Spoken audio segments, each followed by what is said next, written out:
Tribuners, selamat siang. Anda sedang menyaksikan live update Tribun News edisi Selasa 3 Mei 2022. Siang ini akan kami sajikan informasi teraktual dan menarik yang dilaporkan secara langsung oleh reporter lapangan kami. Bersama saya, Misa Desirait, inilah live update selengkapnya. Kita ke informasi pertama Tribuners, arus balik lebaran 2022 di Jambi terpantau masih sepi. Terpantau di lapangan, mobil maupun motor dari arah Sumatera Barat belum begitu ramai melintasi Kabupaten Tebo, di mana diketahui Kabupaten Tebo merupakan jalan lintas Jambi, Sumatera Barat. Diperkirakan puncak arus balik tahun ini akan terjadi pada hari Jumat mendatang. Untuk informasi selengkapnya akan disampaikan langsung oleh rekan jurnalis Tribun Jambi, Sopianto, yang kini sudah terhubung bersama kami. Silakan Sopianto. Halo Tribuners, dimanapun Anda berada, dapat saya informasikan bahwa arus balik Lebaran tahun 2022 menurut pantauan Tribun Jambi pada saat ini masih sepi Tribuners. Terpantau di lapangan, mobil maupun motor dari arah Sumatera Barat menuju Jambi yang melintasi Kabupaten Tebo itu terpantau oleh Tribun Jambi masih sepi. Nah, perlu saya informasikan bahwa Kabupaten Tebo merupakan jalan lintas Jambi Sumatera Tribuner.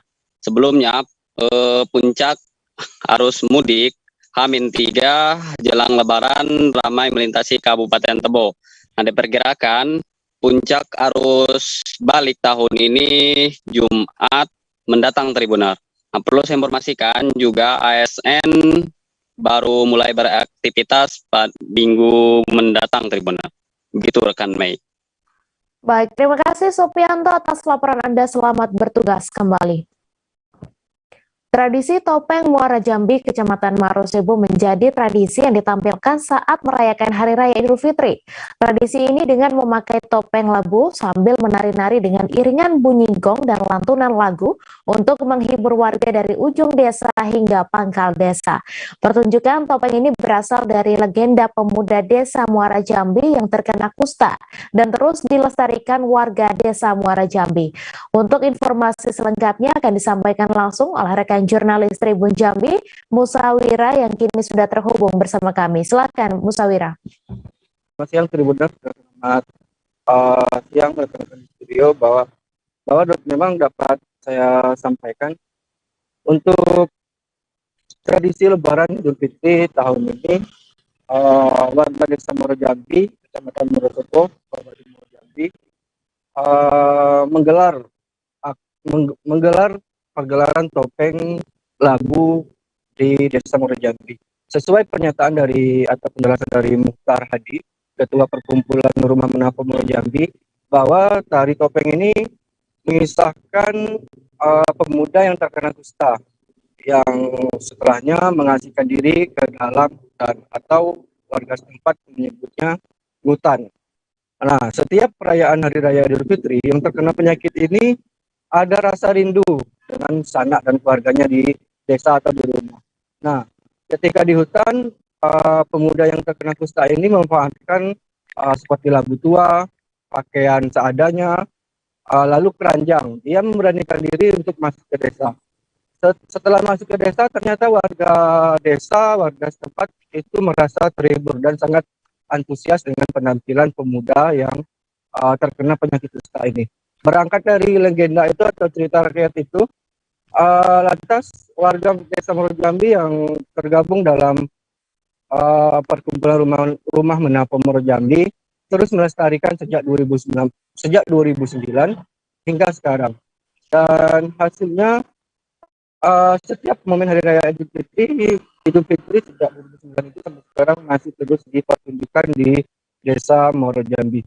Untuk diketahui juga para pemain tarian topeng ini yang sebelumnya remaja dan orang-orang tua saat ini sudah meregenerasi ke anak-anak sekolah yang berbekal dari pengetahuan yang dilakukan oleh perkumpulan rumah menapau melalui sekolah alam raya. Mereka memberikan edukasi dan pemahaman pengetahuan tentang filosofis dari tarian topeng yang menceritakan tentang pemuda yang terkena penyakit kusta dan ingin menampakkan diri ke tengah masyarakat.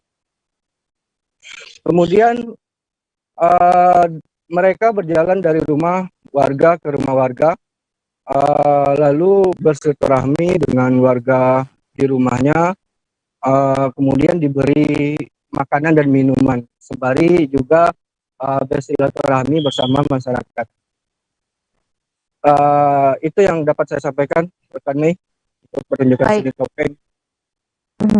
Baik, terima kasih Musa Wira atas laporan Anda, dan Tribuners, wartawan kami juga telah menghimpun wawancara dengan Ketua Perkumpulan Rumah Menapu Muara Jambi. Berikut tayangan untuk Anda. Iya. Jadi topeng Muara Jambi ini kesenian tradisi yang turun-menurun itu terus ada di Desa Muara Jambi. Jadi setiap perayaan Hari Raya Idul Fitri, topeng ini diarak untuk menapar. Nah, untuk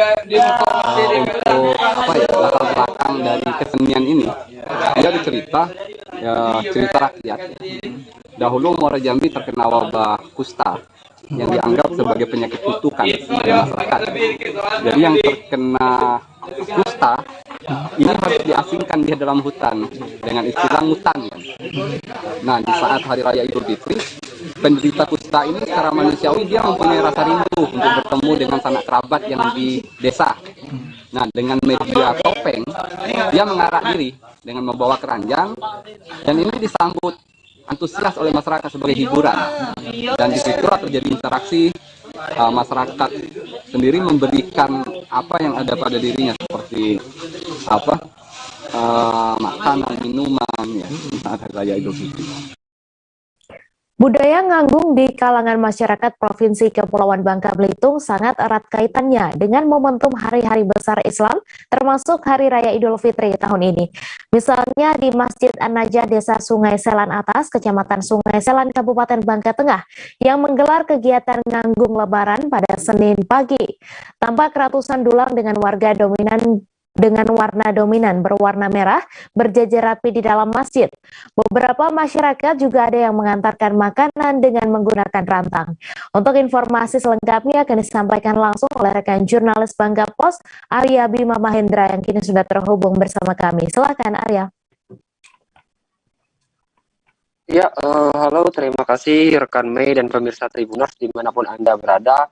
Pertama-tama perlu saya sampaikan bahwa memang benar bahwa tradisi nganggung merupakan salah satu tradisi ataupun kebudayaan masyarakat Provinsi Kepulauan Bangka Belitung yang memang sangat erat kaitannya dengan momentum hari-hari besar Islam, termasuk Hari Raya Idul Fitri pada tahun ini. Salah satunya misalnya diselenggarakan di Masjid An-Najah Desa Sungai Selan Atas, Kecamatan Sungai Selan, Kabupaten Bangka Tengah, Provinsi Bangka Belitung pada hari Senin 2 Mei 2022 pagi kemarin, pemirsa. Di mana seperti yang kita lihat sendiri, tampak ratusan warga yang memang didominasi oleh kalangan bapak-bapak itu sedang berbaur ataupun duduk melingkar mengelilingi dulang yang merupakan sebuah tempat wadah makanan yang ditutupi dengan tudung saji dengan motif ciri khas berwarna dominan merah, yang memang di dalam dulang tersebut berisi berbagai jenis makanan khas Lebaran Idul Fitri, pemirsa. Nah, perlu saya sampaikan bahwa tradisi nganggung ini sendiri tidak hanya dilaksanakan pada perayaan hari besar Hari Raya Idul Fitri saja, melainkan juga di hari-hari besar Islam lainnya, seperti di Hari Raya Idul Adha, di hari Maulid Nabi Muhammad SAW, di Ruahan dan lain sebagainya. Nah, perlu saya sampaikan, pemirsa Tribuners, perlu saya sampaikan bahwa memang kegiatan nganggung ini sudah menjadi tradisi tahunan yang memang dilestarikan oleh masyarakat Provinsi Kepulauan Bangka Belitung. Namun memang saat ini partisipasi masyarakat terkait tradisi nganggung ini akhir-akhir ini semakin sedikit karena memang sejumlah masyarakat mempunyai kesibukannya masing-masing. Berdasarkan hasil wawancara kami kepada Ketua Pengurus Masjid An-Najah Desa Sungai Selan Atas, Kecamatan Sungai Selan, beliau mengatakan saat ini tradisi nganggung tersebut sudah terancam punah karena memang tidak semua masjid memiliki ataupun masih menyelenggarakan tradisi nganggung di acara usai sholat Id ataupun Hari Raya Idul Fitri ini pemirsa. Namun ia menyampaikan bahwa tradisi nganggung ini memiliki makna dan tujuannya tersendiri bagi masyarakat. Salah satunya adalah untuk mempererat tali silaturahmi, karena seperti yang kita ketahui setelah usai dilaksanakan sholat Id, kebanyakan masyarakat akan sibuk dengan urusannya masing-masing. Mungkin ada yang menerima tamu di rumah ataupun ada juga yang pergi bertamu ke rumah sanak saudara yang lain. Untuk itu tradisi nganggung ini tetap berupaya dilestarikan dengan tujuan untuk mempererat tali silaturahmi, berkomunikasi, bahkan sekaligus kegiatan halal bihalal saat hari raya ataupun lebaran Idul Fitri. Selain itu, kegiatan ataupun tradisi nganggung ini juga menjadi salah satu ajang musyawarah dan mufakat dalam menentukan langkah-langkah ataupun kegiatan yang akan dilakukan suatu masjid ataupun suatu desa tertentu. Karena dengan tradisi nganggung inilah masyarakat bisa berbincang ataupun mengobrol terkait hal apapun itu yang memang demi mencari kemaslahatan ataupun persetujuan untuk perkembangan ataupun kemajuan suatu masjid ataupun suatu desa tertentu. Selain itu, ajang nganggung ini juga menjadi ajang konsultasi ataupun ajang keterbukaan, salah satunya terkait tentang transparansi keuangan kas ataupun saldo masjid, sehingga tidak ada kecurigaan antar masyarakat satu sama lain. Seperti itu, rekan Mei. Baik, terima kasih Arya Bima Mahendra atas laporan Anda. Selamat bertugas kembali. Pemandangan yang menggugah hati tampak di beberapa tempat pelaksanaan sholat Id Hari Raya Idul Fitri 1443 Hijriah di Kota Bitung, Provinsi Sulawesi Utara pada Senin 2 Mei. Di saat umat Islam tengah melaksanakan sholat Id, di bagian luar masjid dan tempat sholat lainnya tampak ada beberapa masyarakat Kristiani. Mereka yang tergabung dalam beberapa kelompok atau organisasi keagamaan mengatur lalu lintas bersama dengan aparat TNI Polri. Pemandangan ini menjadi pertanda bahwa toleransi dan kerukunan beragama di tengah perbedaan sangatlah kokoh di Kota Bitung. Untuk informasi selengkapnya akan disampaikan langsung oleh rekan jurnalis Tribun Manado, Christian Wayongkere, yang kini sudah terhubung bersama kami. Silakan, Christian. Baik, selamat siang rekan Mei. Terima kasih atas kesempatan yang diberikan. Sebelumnya, minal aidin wal faizin, mohon maaf lahir batin. Selamat Hari Raya Lebaran bagi rekan-rekan Tribuners dan rekan-rekan di studio dan pemirsa Tribuners yang menyaksikan. Dapat kami laporkan pada perayaan Hari Raya Idul Fitri 1443 Hijriah tahun 2022 di Kota Bitung, Sulawesi Utara, ada pemandangan yang sangat menggugah hati ataupun sangat-sangat membuat kita kagum dan memberikan apresiasi yang setinggi-tingginya. Apa itu? Di mana pada saat umat muslim sedang menunaikan sholat Id di masjid maupun di beberapa tempat yang dijadikan sebagai lokasi sholat Id Hari Raya Idul Fitri 1443 Hijriah di Kota Bitung, Sulawesi Utara, nampak ada beberapa masyarakat Kristiani atau umat Kristen yang ada di Kota Bitung yang tergabung dalam beberapa organisasi gereja atau organisasi keagamaan seperti Panji Yosua dan Ligium Christum, nampak melakukan penjagaan dan mengatur lalu lintas hingga menjaga keamanan di luar maupun di sekitaran masjid dan di sekitaran tempat sholat Id berlangsung, rekan Mei dan Tribuners. Seperti yang Anda saksikan di layar kaca ini, Panji Yosua dari beberapa jemaat atau dari beberapa gereja sekitar yang ada di Kota Bitung melakukan pengamanan di Masjid Al-Mutakin di Kelurahan Girian Weru, Kecamatan Girian, Kota Bitung, Sulawesi Utara, yang ada di dalam tayangan saat ini.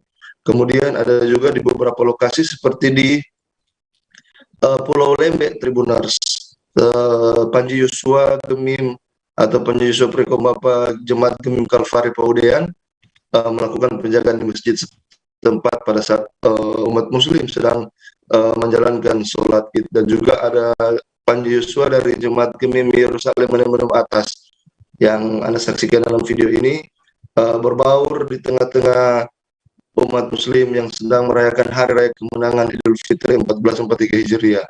Dan kegiatan ini menurut Ivan Pio selaku Panglima Panji Yosua Kota Bitung atau Panjiwaswarayan Bitung sudah merupakan budaya ataupun tradisi yang terus-menerus dilakukan oleh umat beragama yang ada di Kota Bitung, di mana setiap perayaan hari-hari raya gereja maupun hari-hari raya Islam, baik agama Muslim maupun Kristen, bergantian terlibat dalam kegiatan-kegiatan keagamaan baik di rumah ibadah maupun di tempat-tempat lainnya. Seperti kemarin pada saat hari raya Lebaran 1443 Hijriah, umat Kristiani menjaga keamanan di masjid dan tempat-tempat sholat dan mengatur lalu lintas bersama TNI Polri.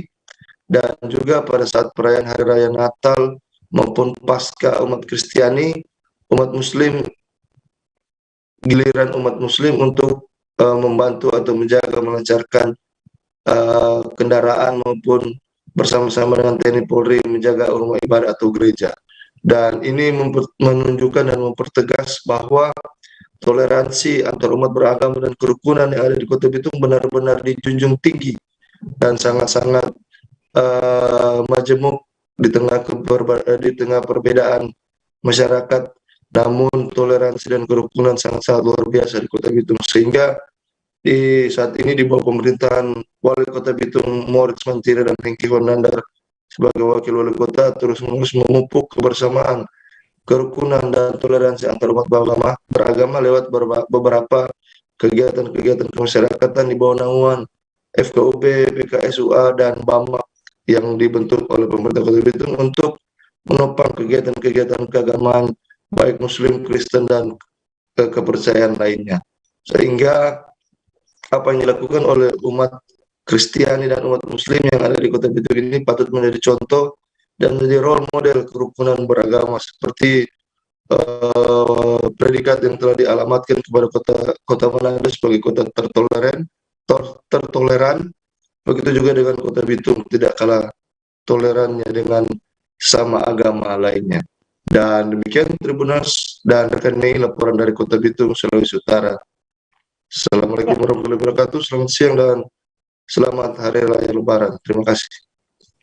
Terima kasih Christian atas laporan Anda. Dan Tribuners, wartawan kami juga telah menghimpun wawancara dengan Kabak Ops Polres Bitung serta Kasih Propam Polres Bitung. Berikut tayangannya untuk Anda. Toleransi yang begitu tinggi di Kota Bitung, di mana umat Muslim sedang sholat Id dan umat non-Muslim melakukan penjagaan. Bagaimana tanggapannya, Pak? Itu karena toleransi antar umat beragama di Kota Bitung itu sudah terjalin sangat baik. Jadi kita juga sudah lihat tadi yang dari Nasrani, ada dari Panjiwaswara, ada dari Legiun Christum, ada juga dari Santiago. Jadi mereka sama-sama menjaga keamanan, ketertiban, kelancaran lalu lintas. Ini wujud sebagai rasa persaudaraan yang tinggi, toleransi antar umat beragama itu bisa terjalin dengan baik di Kota Bitung. Pak, untuk update terkini jalannya pelaksanaan sholat Id di Kota Bitung dari Polres sendiri mengamati hasil laporan di lapangan seperti apa, Pak? Jalannya pelaksanaan sholat Id. Jalannya sholat Id di Kota Bitung sudah berjalan dengan baik karena di setiap masjid ada anggota yang kita tempatkan di sana, juga dari Pemda, dari TNI Angkatan Darat, dari Angkatan Laut, semua instansi yang terkait kita libatkan. Jadi kita sama-sama menjaga agar pelaksanaan sholat Id bisa berjalan dengan baik. Responnya seperti apa, Pak, dengan adanya kebersamaan dan toleransi antar umat beragama di Kota Bitung? Terima kasih. Saya selaku Ketua Badan Takmirul Masjid Al-Mutakin sangat mengucapkan terima kasih banyak dan sangat terbantu dengan adanya bantuan dari rekan-rekan dari non-Muslim yang turut membantu kelancaran terutama lalu lintas dan keamanan daripada kami sementara melaksanakan sholat Id. Jadi kami mengucapkan banyak terima kasih kepada umat non-Muslim yang sudah turut membantu melancarkan dan mengamankan jalannya pelaksanaan Hari Raya Idul Fitri, terutama di Masjid Al-Mutakin. Terima kasih. Pak, boleh tahu tadi sebagai khotib? Sebagai khotib adalah Ustadz Lahia dan imamnya Ustadz Arifin Muhammad. Salah satu lokasi wisata Benteng Moraya yang ada di Kabupaten Minahasa, Sulawesi Utara, ramai dikunjungi para wisatawan. Saat libur Lebaran dan libur panjang, banyak masyarakat yang mengunjungi wisata yang syarat akan sejarah ini. Berbagai spot foto bisa dinikmati di Benteng Moraya, dan tak hanya itu, di luar Benteng Moraya juga banyak pedagang kecil yang berjualan aneka makanan dan minuman. Untuk informasi selengkapnya akan disampaikan langsung oleh rekan jurnalis Tribun Manado, Nelty Manamuri yang kini sudah terhubung bersama kami. Silakan Nelty. Iya, baik Mei, terima kasih. Dapat kami laporkan, Benteng Moraya menjadi wisata andalan di Kabupaten Minahasa, dan Benteng Moraya ini tidak hanya dikenal oleh masyarakat Minahasa, namun masyarakat di luar Minahasa juga pun sudah mengetahui adanya tempat wisata Benteng Moraya. Tempat ini makin menarik banyak pengunjung karena merupakan saksi bisu Perang Tondano tempat wisata ini telah menyediakan fasilitas seperti spot foto yang ada di Benteng Moraya yang tentunya dapat menghasilkan foto-foto yang bagus untuk para wisatawan yang berkunjung. Dan untuk libur Lebaran Idul Fitri dan libur panjang kali ini, Benteng Moraya ramai dikunjungi oleh wisatawan, baik itu hanya sekedar menikmati jajanan yang ada di Benteng Moraya, ataupun berfoto dengan situs-situs sejarah yang ada di Benteng Moraya. Dan dapat kami laporkan juga, Mei, untuk bisa sampai ke Benteng Moraya itu membutuhkan waktu kurang lebih 1 jam, lebih dari 1 jam untuk dari kota Manado, Sulawesi Utara, dan untuk masuk ke Benteng Moraya sendiri itu tidak dipungut biaya, jadi masyarakat bisa sepuasnya untuk menikmati situs-situs sejarah yang ada di Benteng Moraya. Dan juga banyak masyarakat baik yang tinggal di Kabupaten Minahasa ataupun dari luar daerah datang untuk bersantai di Benteng Moraya saat libur Lebaran kali ini. Terbukti dari kendaraan baik roda 2 maupun roda 4 yang berjejeran di sepanjang Benteng Moraya. Demikian, Mei. Baik, terima kasih Nelty atas laporan Anda. Selamat bertugas kembali. Sholat Id di lapangan kantor Bupati Minahasa Selatan, Kelurahan Podang, Kecamatan Ambrang Timur pada Senin 2 Mei turut diamankan oleh tim Panji Yosua. Menurut Riko Rumokoy, Ketua Panji Yosua wilayah Ambrang 1, ada 50 personil yang dilibatkan pada pengamanan kegiatan sholat Id kemarin. Pengamanan yang dilakukan umat Nasrani ini untuk mempererat toleransi di Minahasa Selatan yang sudah terjalin sejak lama. Untuk informasi selengkapnya akan disampaikan langsung oleh rekan jurnalis Tribun Manado, Manuel Mamoto yang kini sudah terhubung bersama kami. Silakan Manuel. Terima kasih rekan Mei. Baik Tribuners, kegiatan sholat Id di Kabupaten Minahasa Selatan dalam rangka Hari Raya Idul Fitri 1443 Hijriah itu dilaksanakan di lapangan kantor Bupati Pemkab Minsel, yang mana kegiatan tersebut dihadiri oleh ratusan umat muslim yang ada di sekitaran Kota Amurang dan Tumpahan dan sekitarnya. Nah, yang sangat menarik dalam kegiatan ini turut diamankan bukan cuma dari pihak aparat kepolisian dan TNI, tapi diamankan juga oleh tim Panji Yosua yang ada di wilayah Amurang Timur.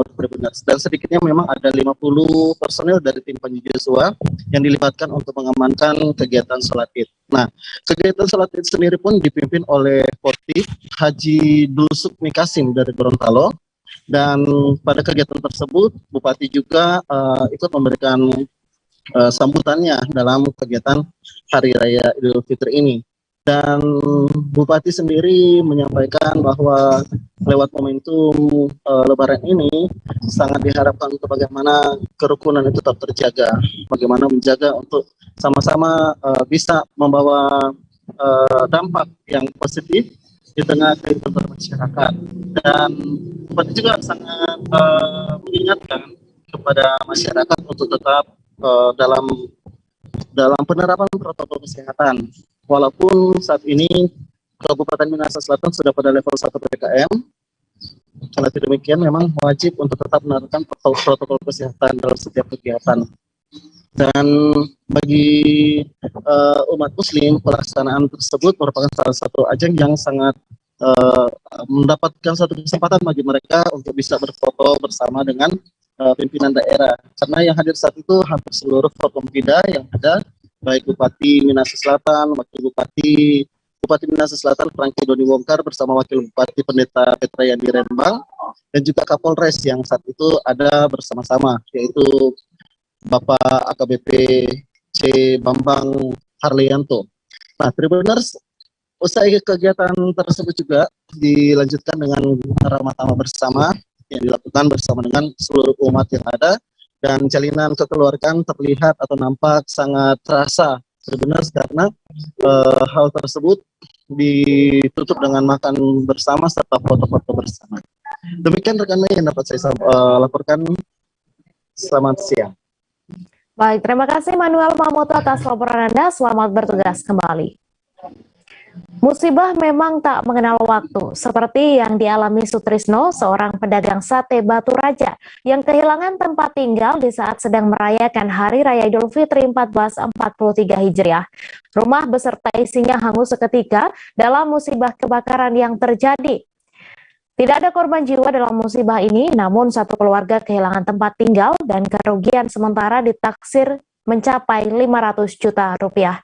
Untuk informasi selengkapnya akan disampaikan langsung oleh rekan jurnalis Sriwijaya Post, Leni Juwita, yang kini sudah terhubung bersama kami. Silakan Leni.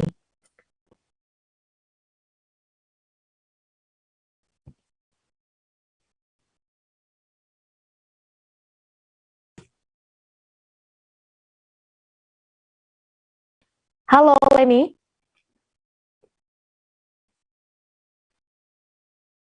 Halo? Iya, Halo? Leni, silakan dengan laporan Anda. Ya, gimana suara saya? Halo? Tuh, suara Anda dapat terdengar baik oleh kami, silakan dengan laporan Anda. Baik, terima kasih rekan baik. Baik, dari Batu Raja, Kabupaten Ogan Komering Ulu, Provinsi Sumatera Selatan, bahwa telah terjadi musibah kebakaran bertepatan dengan Hari Raya Idul Fitri 1443 Hijriah. Kebakaran yang menimpa rumah Bapak Sutrisno ini terjadi di saat rumah dalam keadaan kosong karena pemiliknya sedang pergi keluar rumah untuk berbelanja. Namun saat itu menurut informasi pemilik rumah lupa mematikan kompor karena sedang memasak makanan untuk menjamu tamu. Nah, saat itu kebakaran pertama kali disaksikan oleh tetangga korban. Nah, selanjutnya melihat api yang sudah membesar, tetangga korban langsung mengumumkan melalui pengeras suara di masjid yang tidak jauh dari rumah korban. Begitu mendengar pengumuman ada kebakaran, warga di sekitar lokasi kejadian langsung mendatangi lokasi dan bergerak cepat bahu-membahu memadamkan api dengan secara manual. Warga lainnya juga melaporkan kejadian kebakaran ini ke Dinas Pemadam Kebakaran. Dalam waktu singkat, 5 unit mobil pemadam kebakaran ditambah mobil unit milik Pemda Oku dan 1 unit mobil pemadam kebakaran milik PT Semen Batu Raja langsung memadamkan api. Kita laporkan dari kejadian ini korban mengalami kerugian ditaksir sekitar 500 juta rupiah.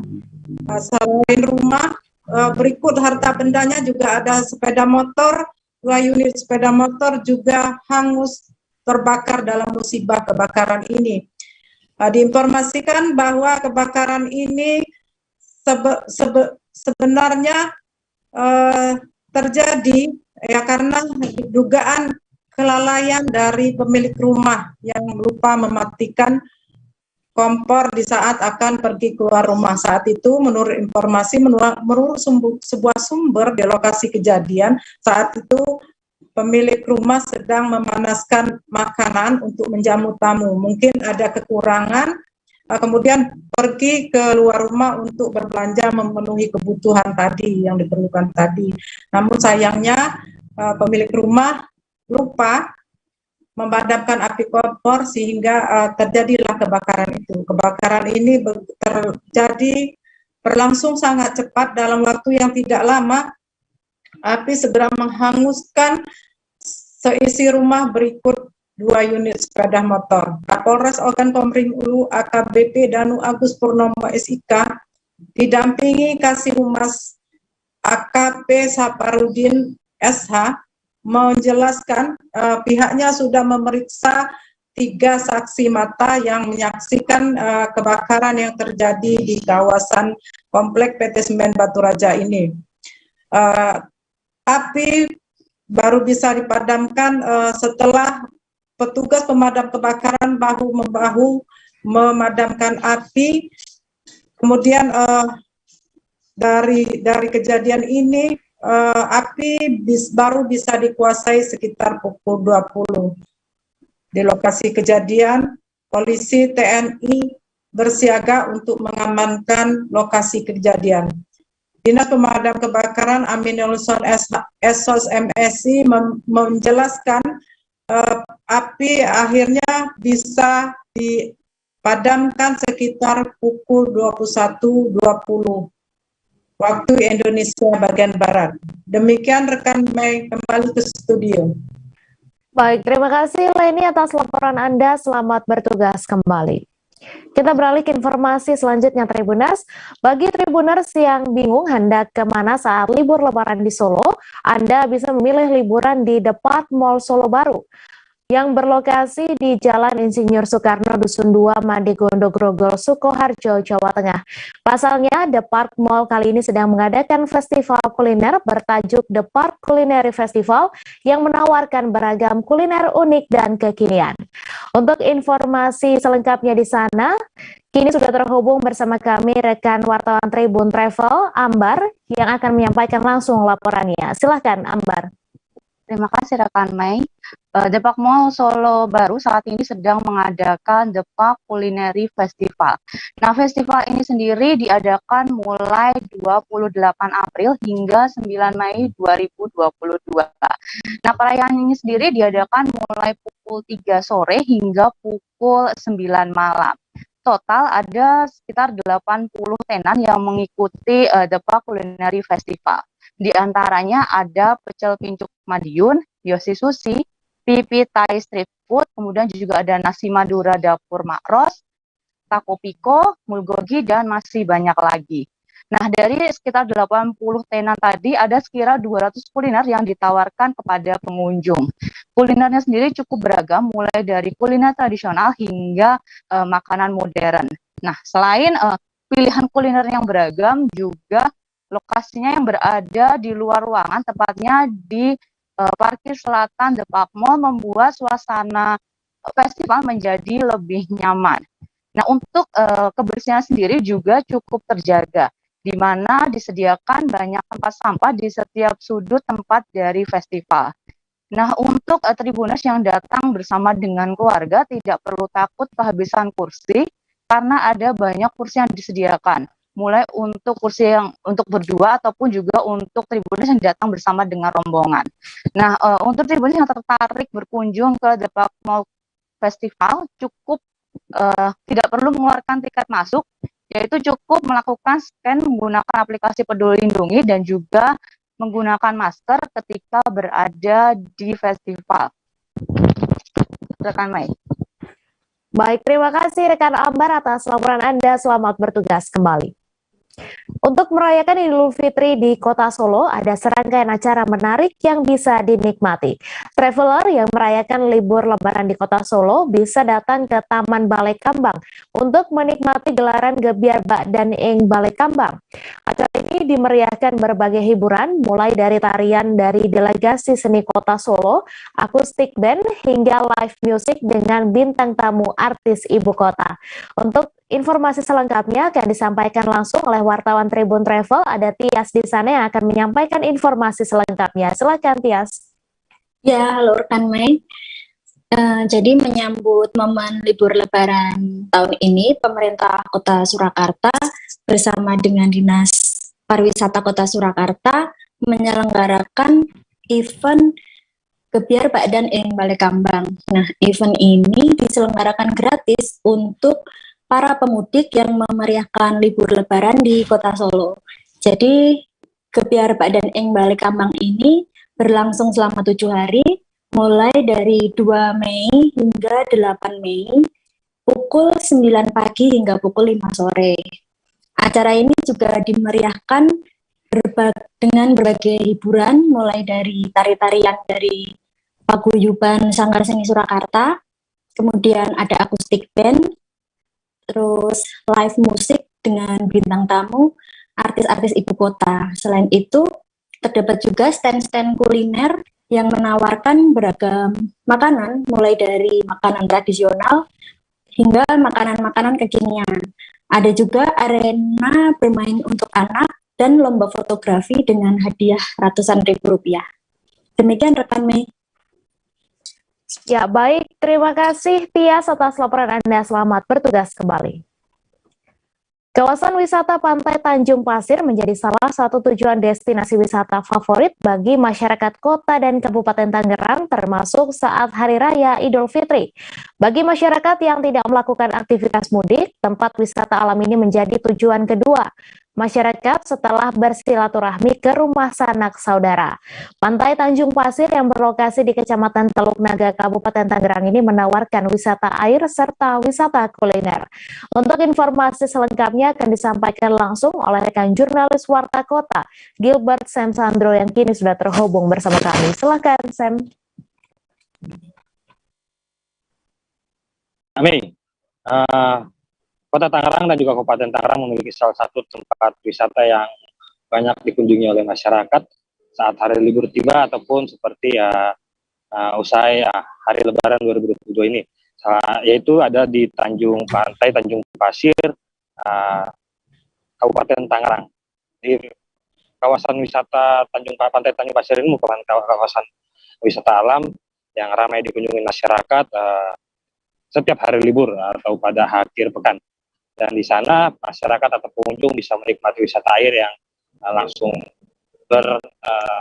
bermain di pantai, menghampiri pasir putih yang berada di Pantai Tanjung Pasir. Selain itu juga ada wisata kuliner laut yang berada di sepanjang Pantai Tanjung Pasir tersebut.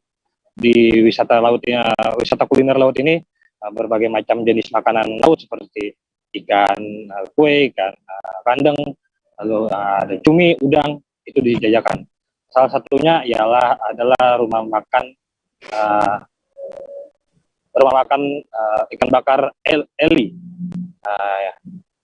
Eli sebagai pemilik rumah mengaku saat akhir pekan ataupun hari libur tiba, pendapatannya meningkat drastis dibanding dengan sebelumnya hari biasa, karena memang membludaknya masyarakat yang datang, baik itu untuk berwisata ataupun menikmati wisata kuliner yang disediakan di Pantai Tanjung Pasir ini. Dari Eli sendiri, per hari kemarin, hari pertama Idul Fitri 1443 Hijriah kemarin, dalam satu hari Eli sendiri mampu mendapatkan omset hingga 7 juta rupiah kemarin.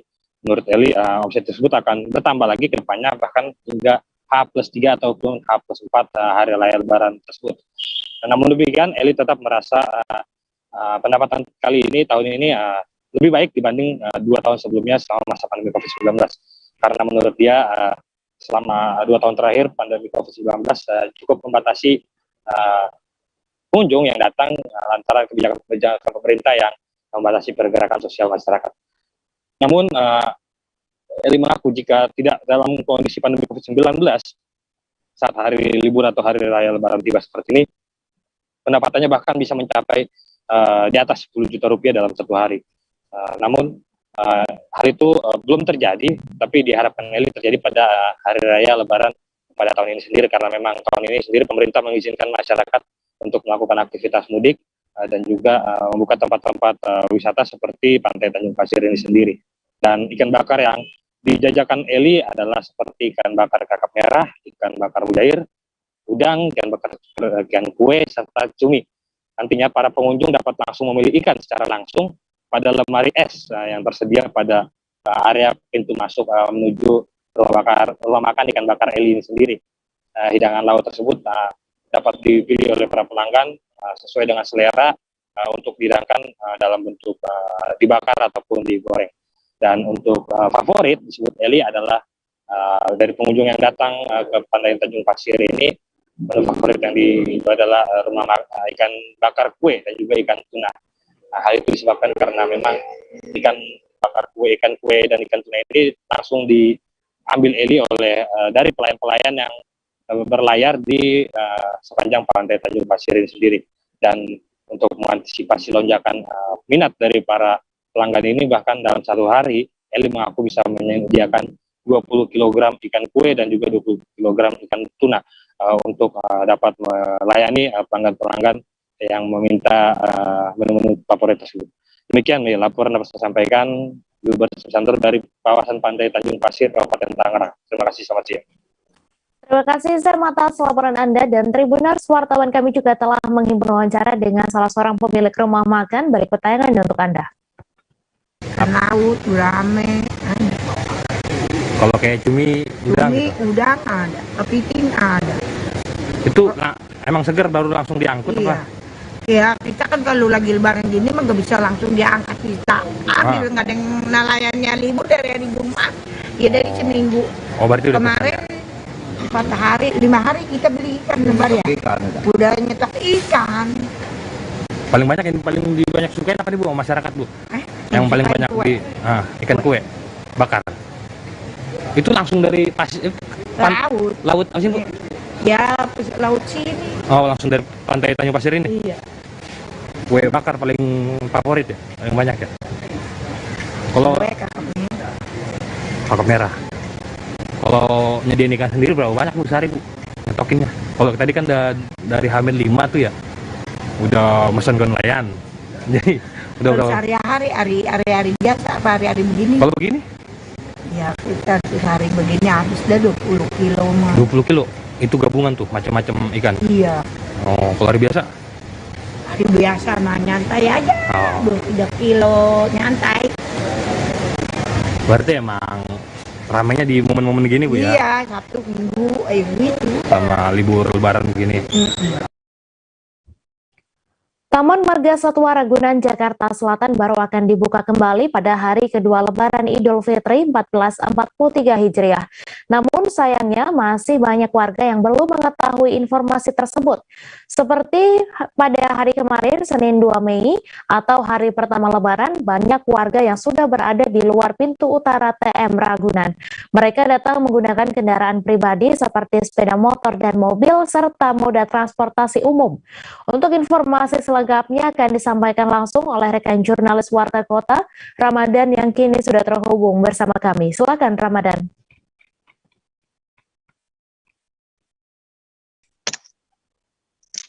Ya, terima kasih rekan Mei. Dapat saya informasikan bahwa pada Senin kemarin atau hari pertama Lebaran Idul Fitri 1443 Hijriah, banyak warga yang berada di pintu utara Taman Marga Satwa Ragunan.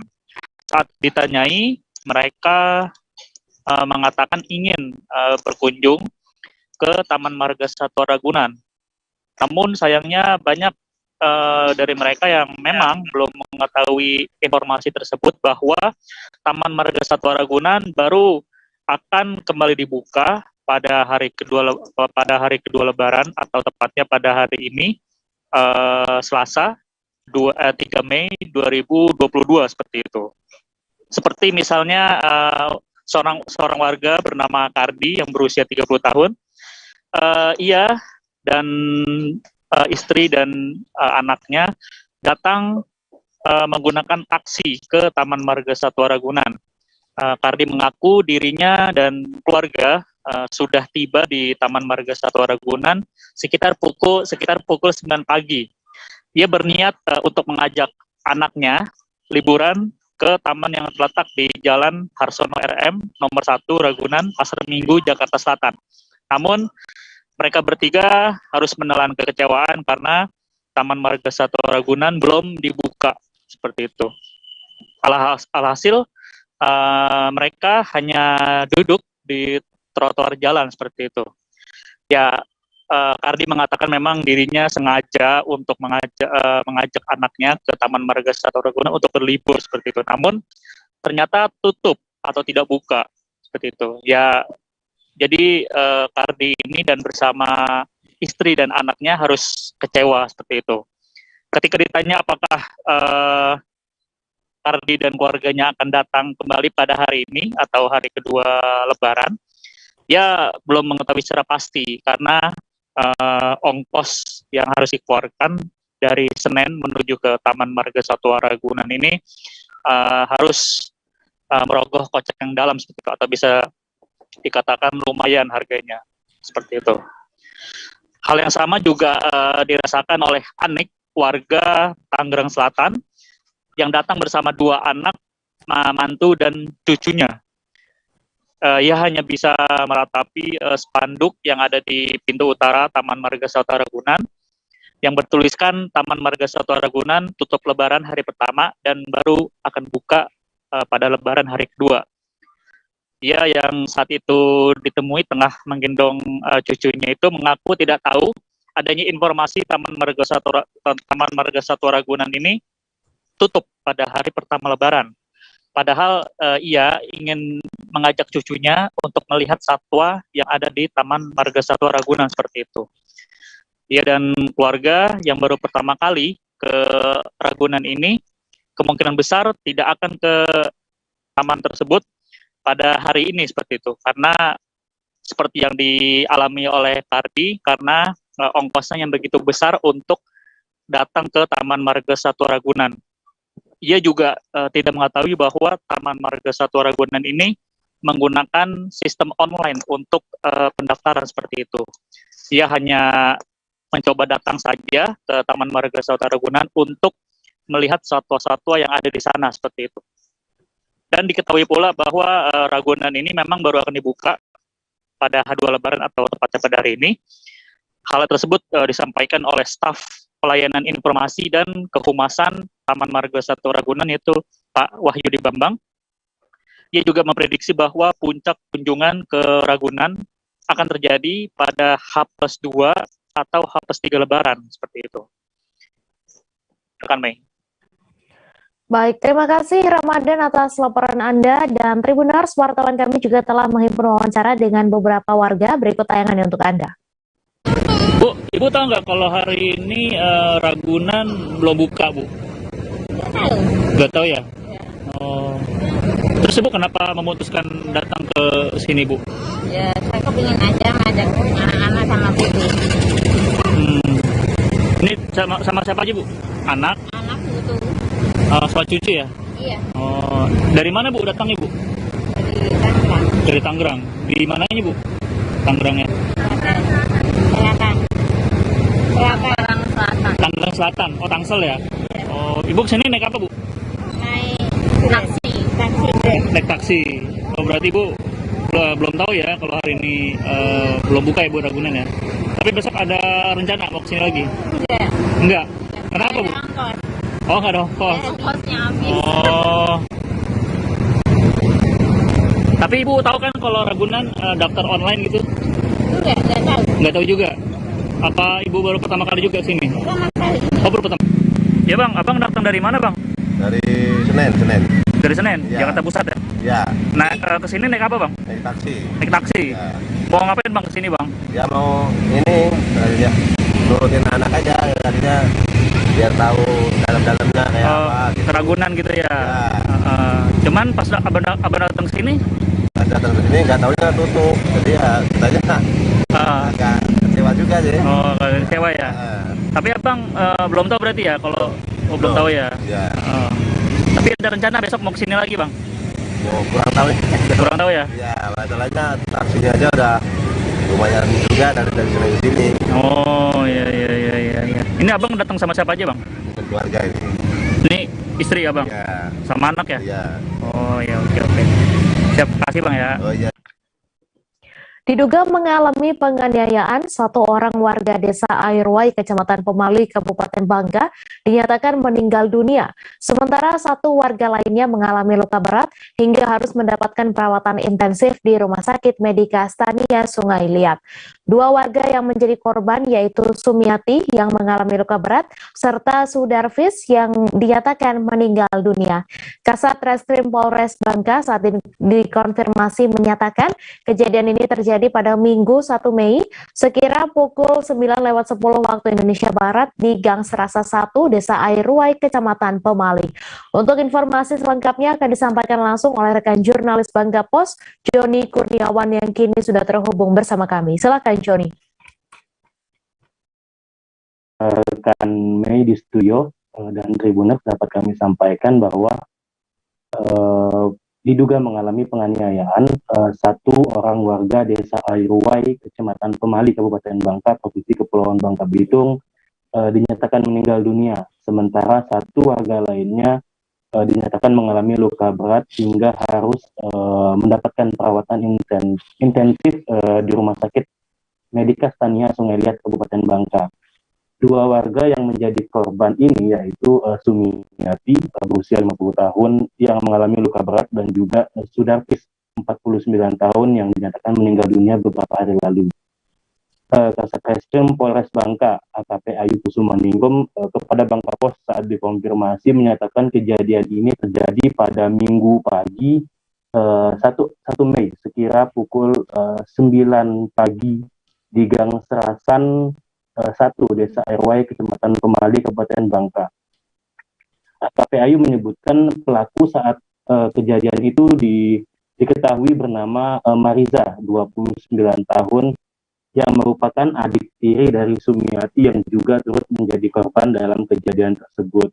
Ayu menyatakan kejadian bermula saat Sudarvis, yaitu korban yang meninggal dunia saat itu, hendak membayar bon hutang di warung milik Tony dan juga milik Sumiati. Saat pelaku melakukan membayar hutang, sosok korban ataupun Sudarvis duduk di kursi kayu yang berada di depan toko dan juga menasehati pelaku untuk jika mau kemana-mana setidaknya terlebih dahulu harus izin dahulu sehingga orang lain mengetahuinya dan juga tidak melakukan membawa kabur motor orang lain meskipun orang lain tersebut merupakan masih saudara sendiri, begitu. Bukannya senang saat dinasihati, Mariza malah tidak suka hingga terjadilah cekcok antara Mariza dan juga Sudarvis. Saat setelahnya Mariza juga diketahui mengambil sebilah pisau dan langsung melakukan penusukan terhadap Sudarvis hingga mengalami luka-luka berat dan akhirnya dinyatakan meninggal dunia. Sumiati yang saat itu melihat kejadian ini berusaha untuk memisahkan keduanya, tetapi bukannya malah berhasil memisahkan, malah Sumiati turut mendapatkan luka-luka akibat peleraian kejadian ini. Hingga akhirnya Sumiati harus dibawa ke rumah sakit untuk mendapatkan perawatan yang lebih lanjut. Saat ini juga Ayu menyatakan bahwa pihaknya terus melakukan upaya-upaya pencarian terhadap Mariza yang juga melakukan upaya penganiayaan terhadap Sudarvis hingga menyebabkan hilangnya satu nyawa. Demikian rekan Mei dapat saya sampaikan di Provinsi Kepulauan Bangka Belitung. Kembali ke studio. Baik, terima kasih Joni atas laporan Anda. Selamat bertugas kembali. Polisi menggerebek judi sabung ayam di Desa Bakung, Kecamatan Indralaya Utara, Ogan Ilir. Penggerebekan ini menindaklanjuti laporan masyarakat yang resah dengan praktik judi tersebut. Polisi pun mendatangi lokasi judi yang berada di tengah perkebunan karet, jauh dari pemukiman warga, dan mengamankan 5 orang di lokasi sabung ayam beserta beberapa puluhan kendaraan bermotor. Untuk informasi selengkapnya akan disampaikan langsung oleh rekan jurnalis Tribun Sumsel, Agung Dwi Payana, yang kini sudah terhubung bersama kami. Silakan, Agung. Ya, selamat siang rekan Mei dan juga Tribuners. Kami melaporkan dari Ogan Ilir, Sumatera Selatan. Ibadah bulan puasa hingga menjelang Lebaran tidak menjadi penghalang bagi sekelompok orang di Indralaya Utara, Ogan Ilir, untuk melakukan kegiatan atau aktivitas yang melanggar hukum seperti judi sabung ayam ini. Banyak laporan masyarakat yang masuk ke polisi, ke Polres Ogan Ilir mengenai praktik judi sabung ayam ini, dan bahkan diantaranya dari Kapolda Sumatera Selatan, Irjen Pol Tony Harmanto, itu langsung mengirim pesan ke Kapolres Ogan Ilir, AKBP Yusantio Sandi, untuk menindaklanjuti praktik judi sabung ayam ini. Sehingga sehari jelang Lebaran, Polres Ogan Ilir dipimpin Kapolres AKBP Yusantio Sandi menggerebek judi sabung ayam di wilayah Desa Bakung, Kecamatan Indralaya Utara, Ogan Ilir, di mana lokasinya berada di tengah perkebunan karet yang aksesnya cukup jauh dari pemukiman warga. Pada penggerebekan ini, benar saja berdasarkan informasi yang didapatkan memang ada kegiatan judi sabung ayam, sehingga polisi langsung mengamankan beberapa orang. Jika sebelumnya penggerebekan judi sabung ayam selalu bocor dan petugas tidak mendapatkan hasil, namun kali ini ada beberapa orang diamankan, tepatnya ada 5 orang yang diamankan beserta barang bukti, diantaranya 17 ekor ayam sabung, kemudian ada puluhan sangkar ayam, lalu ada 28 kendaraan milik para pemain judi. Itu diantaranya 24 kendaraan bermotor dan 4 lainnya kendaraan roda 4 atau mobil. Barang bukti judi ini dan juga barang milik pelaku diamankan ke Mapolres Ogan Ilir untuk didata lebih lanjut. Sementara 5 orang saat ini masih menjalani pemeriksaan di Mapolres Ogan Ilir untuk ditentukan langkah hukum selanjutnya. Sementara untuk kegiatan operasi penyakit masyarakat atau operasi pekat ini akan terus dilakukan Polres Ogan Ilir sebelum hingga setelah Lebaran, karena diduga masih ada praktik judi sabung ayam yang meresahkan masyarakat dan mengganggu kehusuan ibadah hingga ketertiban masyarakat. Dan juga untuk kelima orang yang diamankan kini masih diperiksa. Tidak menutup kemungkinan akan ada sejumlah pemain judi sabung ayam lagi yang akan diamankan, namun polisi kini masih melakukan pendalaman dan penyidikan lebih lanjut terhadap para pelaku yang diamankan. Demikian rekan Mei yang dapat kami laporkan dari Ogan Ilir, Sumatera Selatan. Baik, terima kasih Agung Dwi Payana atas laporan Anda. Selamat bertugas kembali. Libur panjang Idul Fitri atau Lebaran membuat penyeberangan di Pelabuhan Pengumpan Sanur, Bali naik drastis. Kenaikan mulai tampak pada Jumat 29 April yang merupakan hari pertama pelaksanaan cuti bersama. Pada hari ini, Selasa 3 Mei, tampak antrian wisatawan yang akan menyeberang menuju Nusa Penida maupun Nusa Lembongan. Selama libur dan cuti Lebaran ini, penumpang dalam sehari rata-rata mencapai 3.000 orang. Untuk informasi selengkapnya akan disampaikan langsung oleh rekan jurnalis Tribun Bali, Putu Supartika, yang kini sudah terhubung bersama kami. Silakan Putu.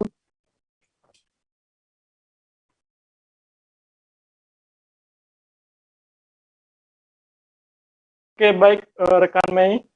Baik saudara dan Tribuners, dapat saya laporkan bahwa untuk libur Lebaran dan cuti bersama Lebaran ini memberikan dampak yang positif terhadap pariwisata dan khususnya penyeberangan di Kota Denpasar, di mana penyeberangan dari Pelabuhan Pengumpan Sanur menuju Nusa Penida ataupun Nusa Lembongan mengalami peningkatan yang sangat sangat drastis. Bahkan salah seorang penyedia jasa penjualan tiket mengatakan bahwa peningkatan wisatawan yang menyeberang mencapai 3 kali lipat dari biasanya semenjak pandemi COVID-19 ini. Jadi selama pandemi COVID-19 ini, saat ini dalam libur lebaran ini adalah yang paling tinggi kenaikannya dibandingkan libur-libur sebelumnya, termasuk saat tahun baru kemarin. Di mana menurut Pak Wilker Sanur, Kantor Pusat KWSUP kelas 2 Benoa, Ketut Suratnatho mengatakan bahwa peningkatan penumpang ini telah dimulai pada Jumat 29 April 2022, di mana sebelum ke tanggal 29 ini, dalam sehari rata-rata penumpang hanya 800 orang sampai 1.000 orang. Namun pada Jumat 29 April mengalami peningkatan hampir 30% menjadi 1.369 orang. Selanjutnya hari berikutnya pada tanggal 30 April naik hampir mencapai 3.000 orang dalam sehari, yakni 2.752, dan sampai hari ini penumpang yang ingin menyeberang juga masih tetap ramai. Ini dibuktikan dengan membludaknya wisatawan yang mengantre untuk bisa naik kebut di depan loket penjualan tiket di kawasan Pelabuhan Sanur. Selain itu, untuk diketahui karena adanya gelombang pasang di depan gate Pelabuhan Sanur, maka penyeberangan digeser ke arah selatan lagi sedikit, tepatnya di depan Museum Lemayur, yaitu dari sanalah penumpang akan naik. Untuk selama Lebaran ini, kebanyakan wisatawan yang menyeberang adalah wisatawan domestik dan juga wisatawan lokal. Dan untuk wisatawan mancanegara masih sedikit karena kita ketahui belakangan pandemi masih terjadi, meskipun Kota Denpasar sendiri sudah masuk PPKM level 2. Demikian Mei yang dapat saya sampaikan dari Denpasar. Terima kasih. Baik, terima kasih Putu atas laporan Anda. Selamat bertugas kembali. Di momen liburan seperti saat ini menjadi saat yang tepat untuk menikmati waktu santai bersama keluarga. Untuk Tribuners patut mencoba wisata Lomban Water Park yang berlokasi di Jalan Bougainville, Desa Tateli, Kecamatan Mandolang, Kabupaten Minahasa. Untuk mencapai lokasi ini dibutuhkan waktu kurang dari 1 jam dari pusat kota Manado. Pengelola juga hanya mematok harga Rp20.000 per orang untuk dapat masuk ke area ini. Lomban Water Park bakal memanjakan para pengunjung, terutama si buah hati yang bisa menjajal wahana air yang disiapkan. Untuk informasi selengkapnya akan disampaikan langsung oleh rekan jurnalis Tribun Manado, Rio Nur, yang kini sudah terhubung bersama kami. Silakan Rio. Ya, terima kasih rekan Mei. Jadi Lomban Water Park ini merupakan salah satu destinasi wisata yang ada di Desa Tateli, Kabupaten Minahasa. Sejak libur ini langsung diserbu oleh pengunjung. Destinasi ini merupakan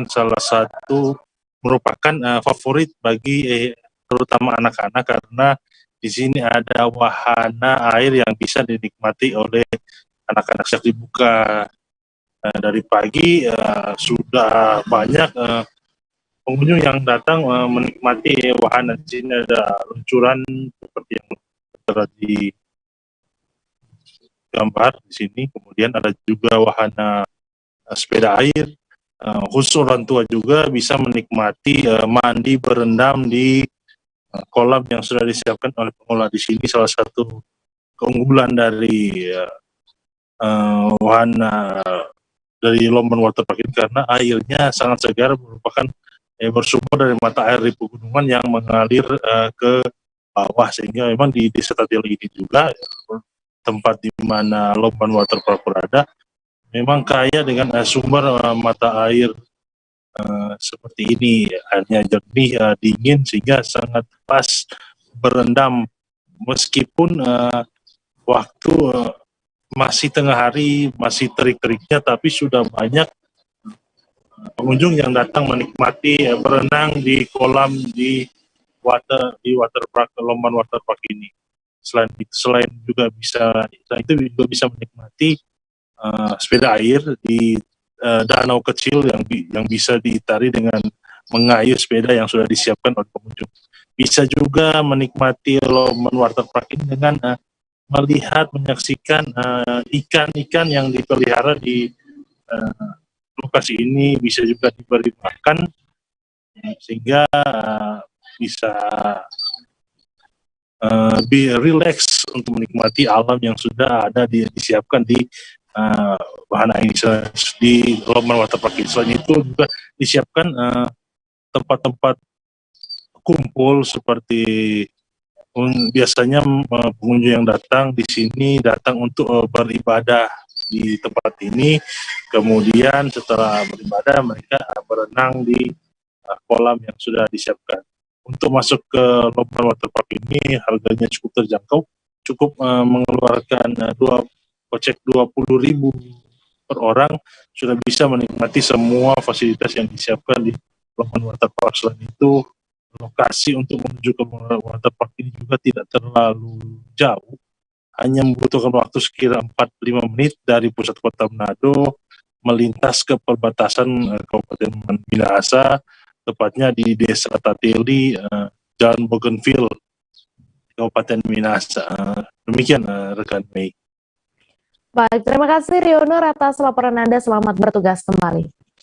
Ribuan umat muslim secara serentak melaksanakan sholat Idul Fitri 1443 Hijriah di lapangan Borasi, Distrik Manokwari, Papua Barat pada Senin 2 Mei.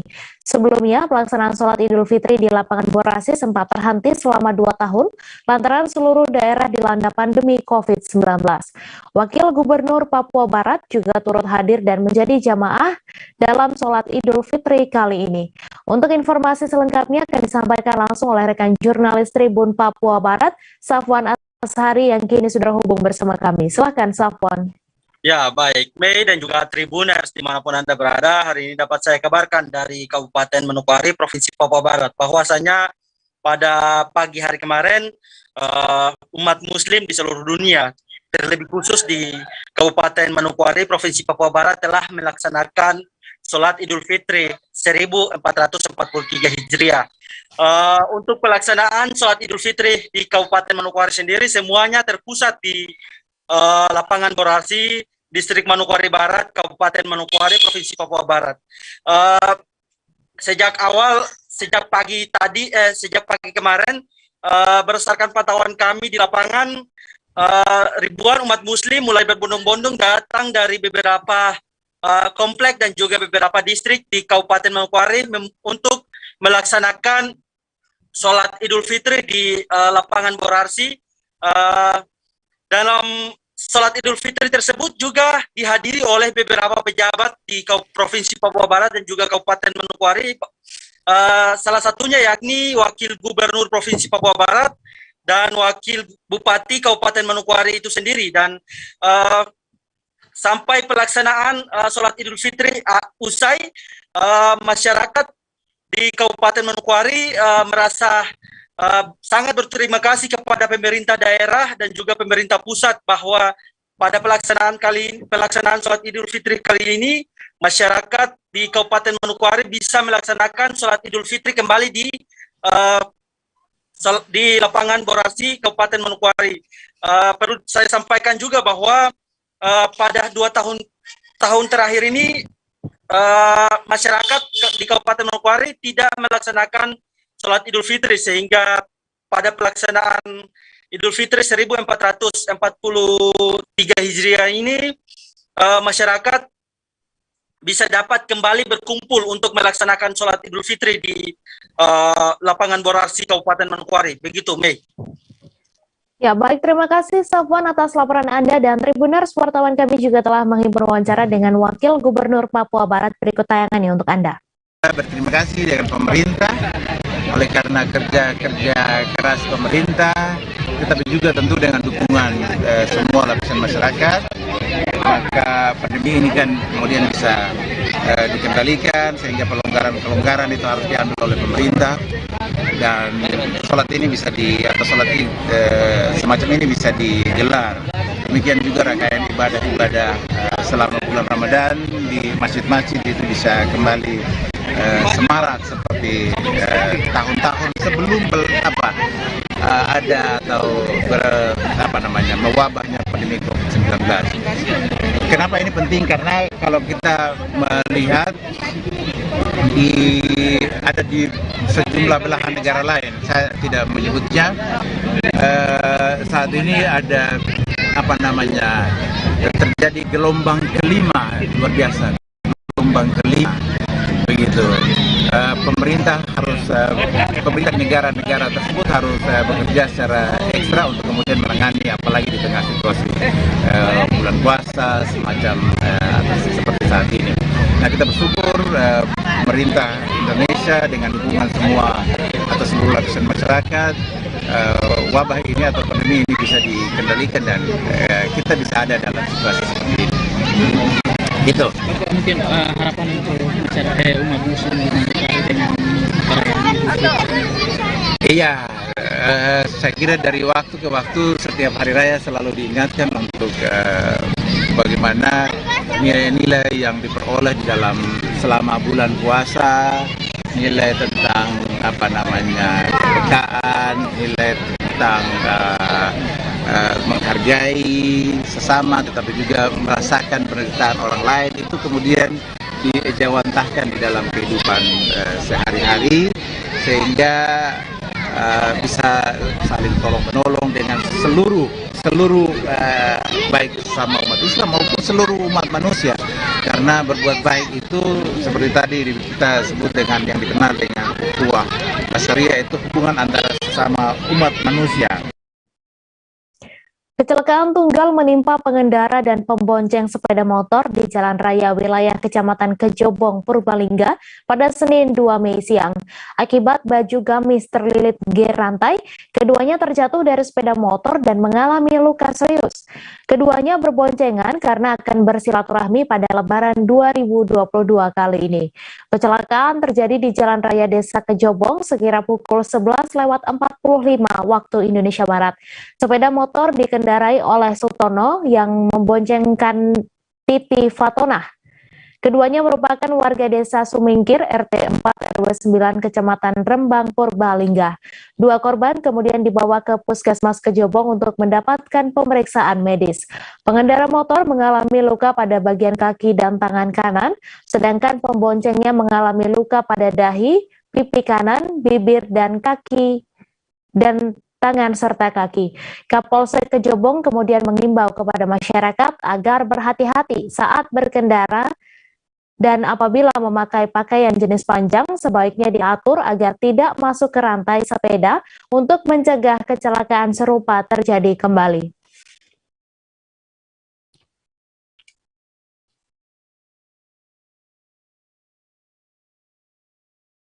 Nasib kurang beruntung menimpa Indra Agung Wicaksono, pemudik asal Kalicupak Kidul, Kalibagor, Kabupaten Banyumas. Keinginannya untuk mudik ke kampung halaman terpaksa mengalami berbagai hambatan karena ia mengalami kecopetan.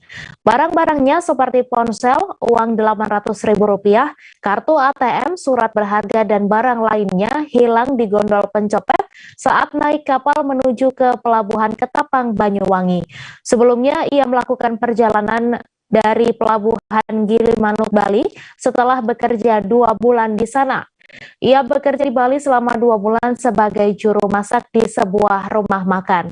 Indra yang saat itu kebingungan karena uangnya sudah habis dicuri, lalu meminta bantuan ke Polsek yang ditemuinya pada Sabtu 30 April sore.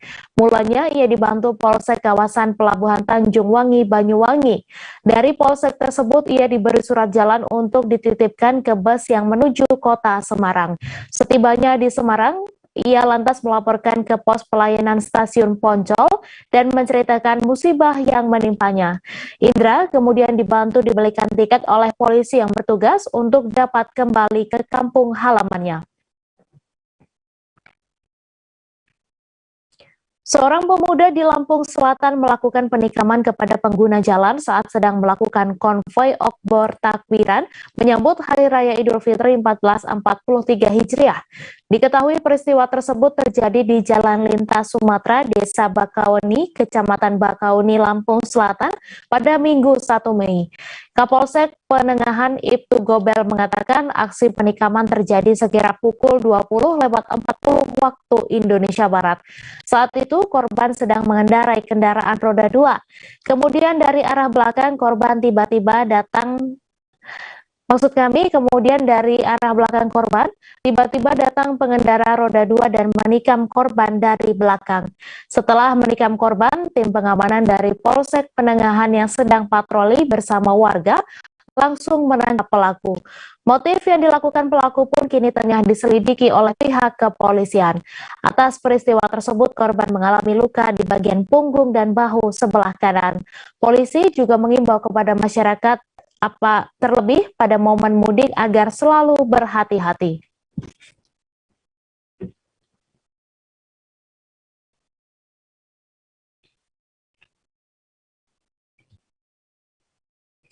Buntut kasus keracunan massal di Pucang Sawit dan Karanganyar, Solo, Jawa Tengah, kini si pembuat nasi box harus berurusan dengan polisi. Pasalnya diduga nasi box itu adalah sumber keracunan massal yang terjadi. Beberapa sampel lauk pauk dalam nasi box pun sudah disita sebagai barang bukti. Terkini diketahui nasi box yang disuguhkan dalam acara buka bersama tersebut bukan berasal dari catering. Sebelumnya diketahui acara buka bersama diadakan di Masjid Atin, RT 1 RW 1 Kelurahan Pucang Sawit, Kecamatan Jebres, Kota Solo. Puluhan warga RW 1 yang hadir dalam acara tersebut mengalami gejala keracunan setelah menyantap nasi kotak atau nasi box yang disuguhkan. Bahkan ada korban yang sampai meregang nyawa akibat gejala keracunan tersebut. Nasi box berisi ayam bakar, lalapan, buah semangka, dan teh hangat tersebut rupanya dibuat salah seorang warga setempat. Pembuat nasi box tersebut kini sudah dibawa ke Polsek Jebres untuk dimintai keterangan. Dinas Kesehatan Kota Solo dan Polresta Solo juga sudah turun tangan dalam penanganan kasus keracunan massal yang terjadi di Kelurahan Pucang Sawit tersebut. Mereka telah mengambil sampel makanan yang diduga menjadi penyebab keracunan massal tersebut yang terjadi pada Minggu 1 Mei. Sementara itu, kita beralih ke informasi selanjutnya, Tribuners. Lebaran kedua hari ini pada 3 Mei 2022, arus penumpang speedboat reguler pagi dengan rute Nunukan Tarakan meningkat. Hal itu disampaikan oleh Kepala Seksi Operasional Pelayanan Kepelabuhan UPT Pelabuhan Lim Hye Jung, Dinas Perhubungan Kaltara Alexander.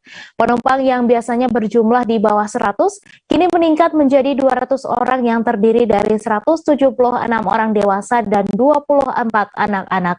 Sementara itu, agen tiket speedboat reguler di Nunukan, Same, menyampaikan hari ini ada 7 speedboat yang akan bertolak ke Tarakan. Harga tiket penumpang Nunukan Tarakan diketahui sebesar Rp255.000 dengan lama perjalanan sekira 3 jam. Sementara untuk anak yang berusia 7 tahun ke atas akan dikenakan biaya 1 harga tiket. Kemudian barang penumpang yang melebihi 10 kg juga akan dikenakan biaya tambahan. Calon penumpang juga diimbau agar datang ke pelabuhan maksimal 10 menit sebelum jadwal keberangkatan.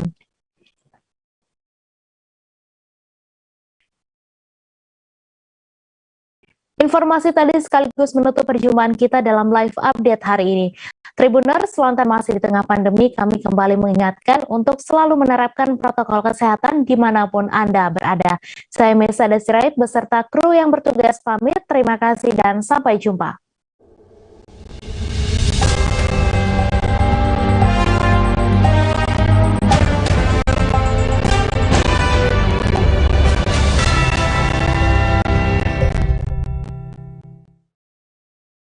Jangan lupa like, subscribe, dan share ya!